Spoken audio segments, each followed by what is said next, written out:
Hello, everyone. Before I begin, I would like to introduce myself yet again. My name is Neil Grasty, and as he's mentioned, I'm a graduating senior at Morehouse, majoring in art history with a minor in French. And since fall 2022, I've had the distinct privilege of serving as the ideal grant intern in the High Museum's Decorative Arts and Design Department. And I just wanted to preface before I begin that this is a culmination of my research over these past years rather than a definitive, story in a lot of ways. It's a lot of elusive things with this particular artist, as well as too, I wanted to let it be known that while preparing for this lecture, I began to realize my lecture covered too much ground in the allotted for time. So in respect to time as well as my other emerging scholars, I may be cutting some things towards the end. So everybody to be aware. So with further background on myself, I really would like to stress how grateful I am for this internship. The decorative arts has been a long-standing interest of mine within art history. In many ways, that's how I found art history. So pictured within that slide are an image of an armchair I inherited from my great-grandmother, Eleanor Finch. So that was an object I grew up seeing when we would go down south, and that really gave that first seed in this journey. And then the other photo is me when I did a high school apprenticeship at Lyric Hall, Antiques and Conservation. So the interesting thing about that space, not only is it art conservation and antiques, it's also a theater, as well as my mentor, John Cavalier. He resides there, and as you see, everything is period specific. So I believe that's a 1920s Glenwood stove I was trying to figure out that pizza over. And then I included, more recently in this journey, a photo from my first day at the High Museum of Art. So me and Monica very joyous for that occasion. So now to more formally begin discussing the work of Brooks Thompson, I think it's best to really begin this lecture with all of us becoming grounded within the visual aspects of this work. So here are many photos of those aspects. So with that being said, certain visual aspects of note are the lines all throughout this object, especially those on the front-facing panel as seen within Figure 7. As well as in Figure 6, you get a deeper glimpse into that. And many of those lines are vertical and slanted, and they really do help create a textured appearance. And then another major thing within this work is that there's a certain architectural quality to Thompson's work. So he's formally trained as a carpenter, and something that I think is very interesting in the visual aspects towards the top tiers of the blanket chest. It really is similar to the crown molding, we're surrounded by here. So it's really a testament to his formal training as a carpenter, as well as to the fact that he also produced a lot of architectural elements. And so to give a bit more general context on Thompson in terms of his process, it's hard to find a lot of words with his own account, but a really great account of his process comes from an essay that Zora Hurston wrote where she had interviewed Thompson. And so in that essay, she spoke with Thompson, and she really wanted to know, what inspires you? How do you craft these amazing artworks? And so his response was, the feeling just came, and I did it. So that's the most of the words I have of Thompson. But what's very interesting, as you see the very fine details, it is said he handcrafted them all with just a pocket knife. So I think something that's really a testament to that, which is better illustrated in the prior slide within Figure 6, the precision.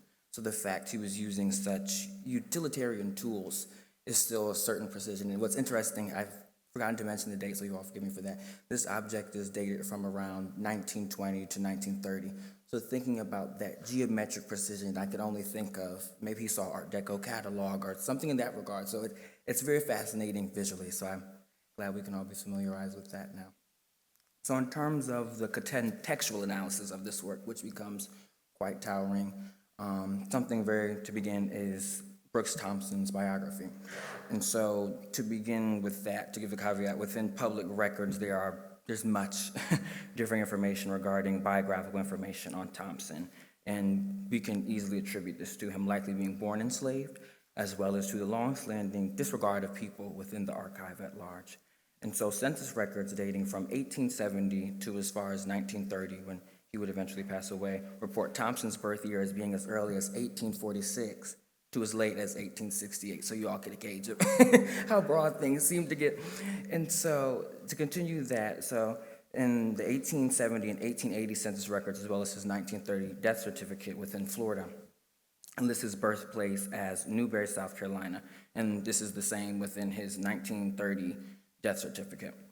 And so they often list his race as many differing census records. So some list him as being black, others as mixed race. I don't have all the facts on that, but as you see, it's a lot of different things going on in the archive. And so to continue with other records, one of whom is pictured there, so figure 13, that is his 1889 Bibb County, Georgia marriage certificate to Jane Thompson. So that was his first wife, from what my research has shown me, as well as to another and differing thing on many of the census records and public archives. His original name was Seabrooks Thompson. So it's this whole shift from some stuff says Seabrooks, then you go past, I want to say, about that 1889, once he gets to Florida, and then it becomes Brooks. Sometimes they drop the S. They like to add an E. See, it gets complicated. And so to continue with that, so he would later marry, in the 1889 marriage certificate, it's in fact to Rosa Hancock. So I believe that to be his second wife. And Rosa would be listed on all future records as Thompson's spouse. And Rosa Thompson, she's believed to be the mother of Thompson's very storied daughter, Martha Hippert, who lived in Amelia Island, more notably the Ferdinand Beach and American Beach areas. And to give you all a geographical idea, which I'll explain in later slides, it's within northeast Florida, so neighboring Georgia, not too far from Jacksonville.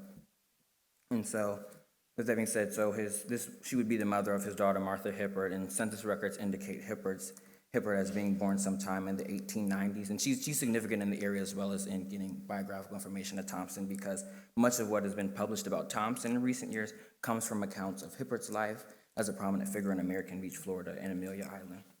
As well as, too, the other thing of great note, as you can see with these objects, much of Thompson's artistic output, it was for his daughter's home. So it's quite likely the blanket chest in the earlier slides may have been with that bed frame as well as the dressing table there, and then even, too, you can see with figure 12, him working with architectural elements with that newel post.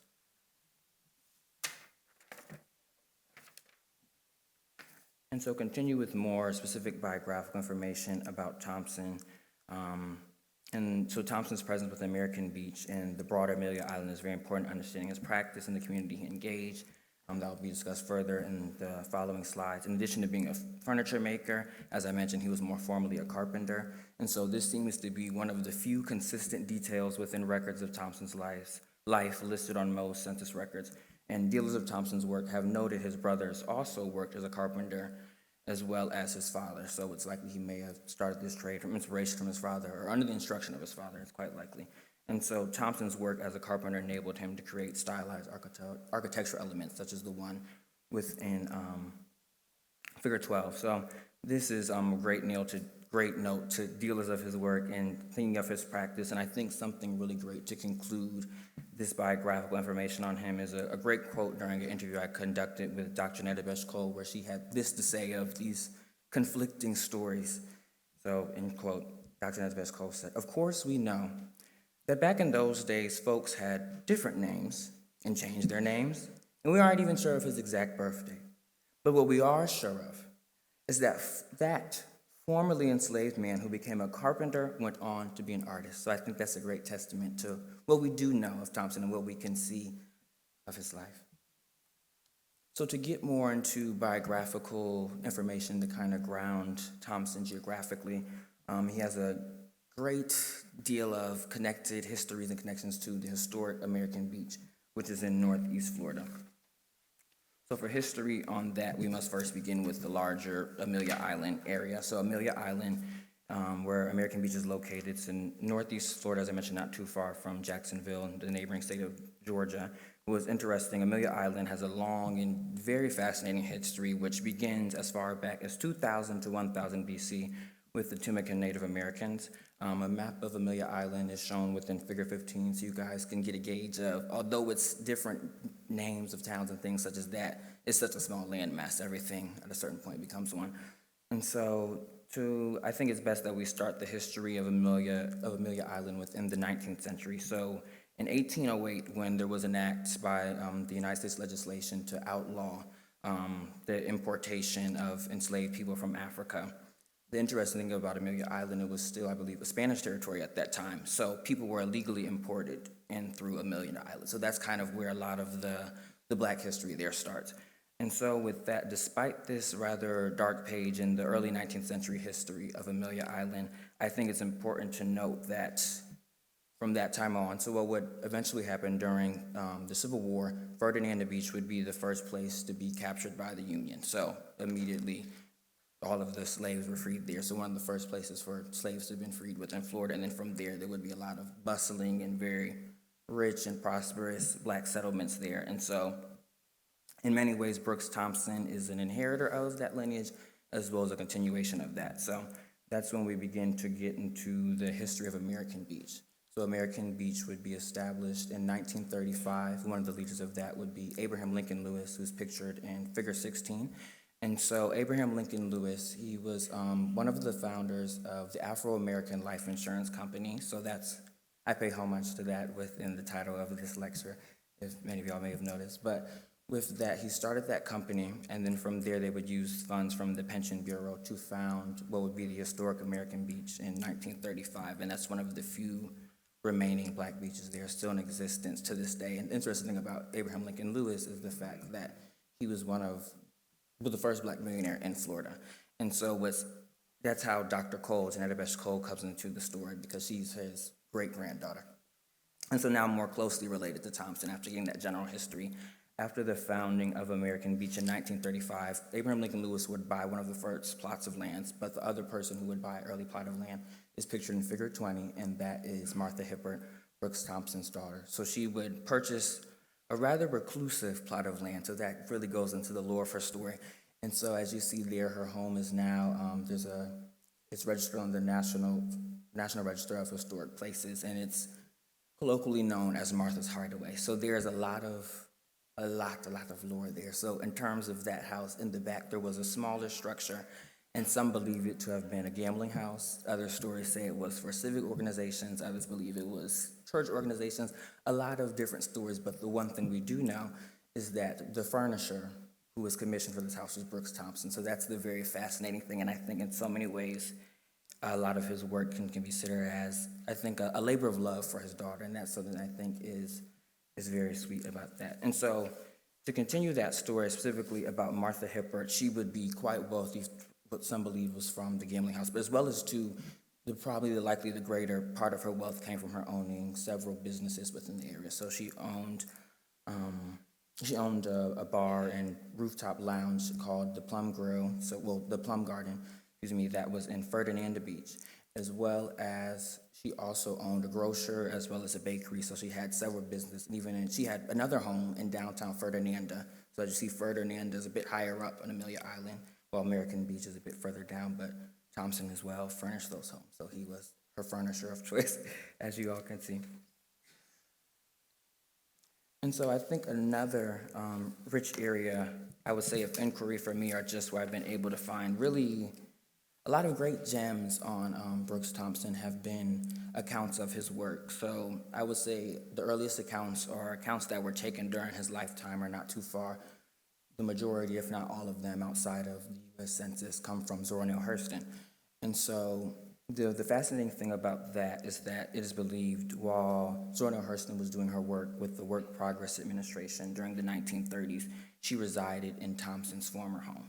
And so the accounts of Thompson's work from Zora Neale Hurston are from letters she wrote in the 20s and 30s to her mentor, Frank Boas, as well as to Langston Hughes. So it's very much in ways has an interesting connection and genealogy to the Harlem Renaissance, which is something I think is rather fascinating. And so to look at a specific account of Zora Neale Hurston on Thompson's work, she had this to say in a 1927 letter to Langston Hughes. And so, in quote, she said, "Say, I'm stopping at the most gorgeous colored home in the USA. The walls of every room are hand carved in wood for every inch. It's the most wonderful bit of Negro artwork in America. I'm having it photographed, and I'm making sample blocks for the next issue of Fire." So if anybody is familiar with that, that's, I used to consider on the more radical end of Harlem Renaissance literary journals. So with that, they really wanted to challenge I would say, the respectability as well as the elitism of the time with that publication. So as you see, very much in line, although it's in Florida, it has some notes of Harlem in terms of its history, which is quite fascinating.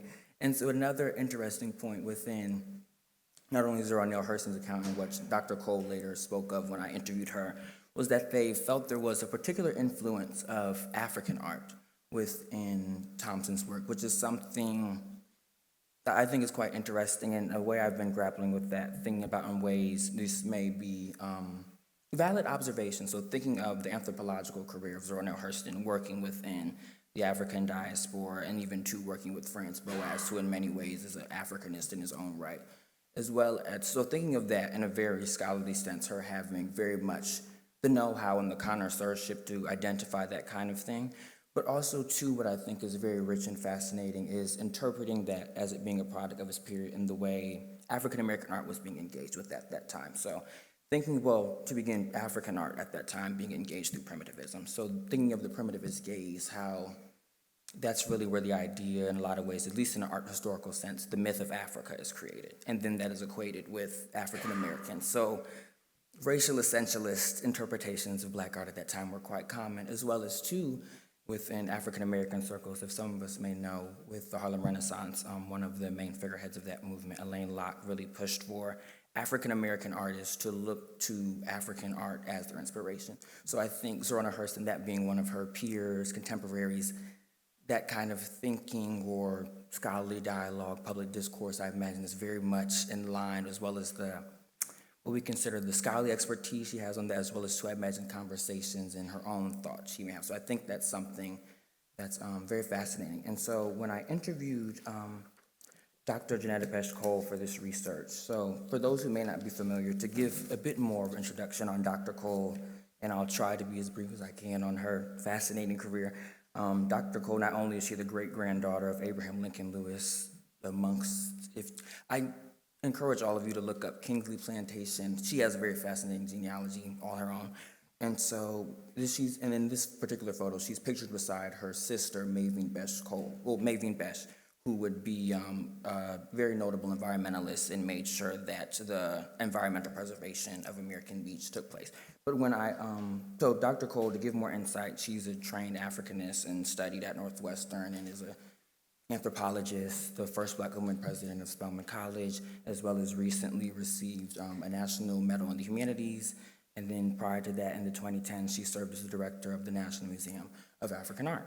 And so when I spoke with her, I was curious to get her thoughts on it, because I didn't want to just make that assumption or generalization, and she was very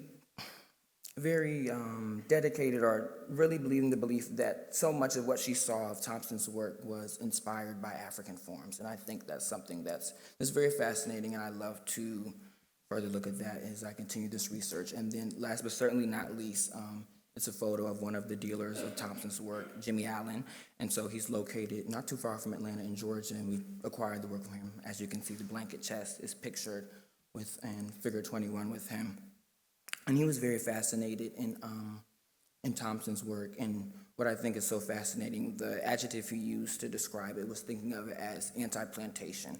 And in many ways, I find that quite fascinating, given the positionality of Thompson's work within a very notable and prosperous Black settlement. And so I think that's a nice segue, which we've managed to have time for, fortunately, thinking of Thompson's work within a lineage of African-American craftsmen.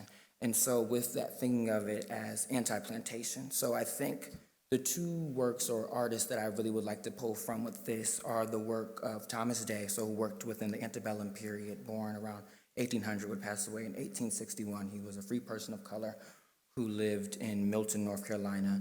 And so thinking about, he was still within the period of enslavement, but had a very particular as well as unique and privileged experience. So he was formally educated, and his father was a cabinet maker. He even opened his own cabinet shop and would even go on to commission works for what was then the governor of North Carolina, who prior to that was the president of UNC. And so what's fascinating with, he himself was not enslaved. In fact, his family had owned slaves, as well as many people he commissioned for owned many slaves as well. So that's very fascinating to think about somebody, and I think in a lot of regards too, is similar to Thompson because he does carpentry work, so he does architectural elements as well as furnishings similar to Thompson. But I think the fascinating thing about that, in many ways, he was a craftsman of the plantation, if you will, while that was not the case for Thompson. And thinking, too, he was really working within the American Empire style that was popular at the time. So stylistically, very much was in line with the popular taste of the period. While I think all of us can notice from Thompson's work, it's a very unique and distinct style that's very unlike that of its period, as well as within other African-American craftswork. So thinking of that other side of the spectrum of what life looked like for African-American craftsmen prior to emancipation, and even to, I think what's so fascinating, as we all know, those varying birth years, it's quite likely that Thompson lived pieces of both of these stories. So if we base it off of the 1846 date, it's quite likely that he was creating work in some capacity during the time of enslavement. So thinking on the other end of the spectrum, I think of the pottery from the Edgefield district, as many of you all I hope have seen the Hear Me Now exhibit at the Metropolitan Museum of Art, which will be at the High in February, so I'm quite excited for that. And so with that particular object, thinking about this other side of the spectrum, which I think was the lived reality of a lot more African-American craftsmen, thinking about Thomas Day's work being a bit more exceptional to the period and being an exception to the rule so many times when you look into his life. Well, the reality was more so for many people like that of the Edgefield potters. Many of them are unknown. They're anonymous, as well as they worked as slaves. So there was unpaid labor while Thomas was making these major state commissions. At the same time in South Carolina, you have people who are still being enslaved. In fact, what is so fascinating about the Edgefield district pottery, going back to, it was in 1808, you could not import any more slaves in. They still imported more people because that's how much manpower, so to speak, they needed at the Edgefield district. What's fascinating about that, thinking about how African art may be in line with Black crafts tradition, particularly with the face vessels. Many people have characterized them, used the words of scholars such as Lisa Farrington and the very prominent Africanist Robert Ferris Thompson have used the adjective, thinking of them as Afro-Carolina face vessels. So the white clay, I believe it's kaolin white clay, so Kaolin, that had significance to the people of Congo, and those were sacred objects. So I mean not to speculate with African influence in Thompson's work, but getting a glimpse into something like that, it's possible, as well as to even they note the face jugs were not for commercial use and rather for personal usage amongst enslaved people. So even thinking about objects for the home, particularly the Black home, in the same way Thompson's work is. So to conclude that, thinking of next steps and kind of final reflections, so what will be really nice when Hear Me Now is on view at the High in February, we'll have a spotlight object of the blanket chest. And I think that's the first time it's been on view in quite some time. So I'm very excited for the world to see it because I've been looking at it more than I need to. But what'll be quite nice, I would like to have some type of companion audio recording or audio visual aspect using excerpts from my Zoom meeting that I was fortunate to have with Dr. Jeanette Besh-Cole, as well as she was very generous in the sharing of resources, so she had given me the contacts of the authors of the two books listed below, who are kind of two very major public historians of American Beach and the larger Amelia Island. And so conclude, I would just like to thank everyone for listening here today, as well as my family for being here. So my sister Naja, my mom, my dad, as well as my dear friend and mentor, Destiny Fillmore, who will be starting at the Met quite soon. So if anybody is there, feel free to say hello, as well as who I would like to thank the Decorative Arts Trust for allowing me to really hone in on this long-standing interest, as well as the High and my dear mentor and supervisor, Monica Obninski, for just letting me do what I feel similar to Thompson. Thank you all.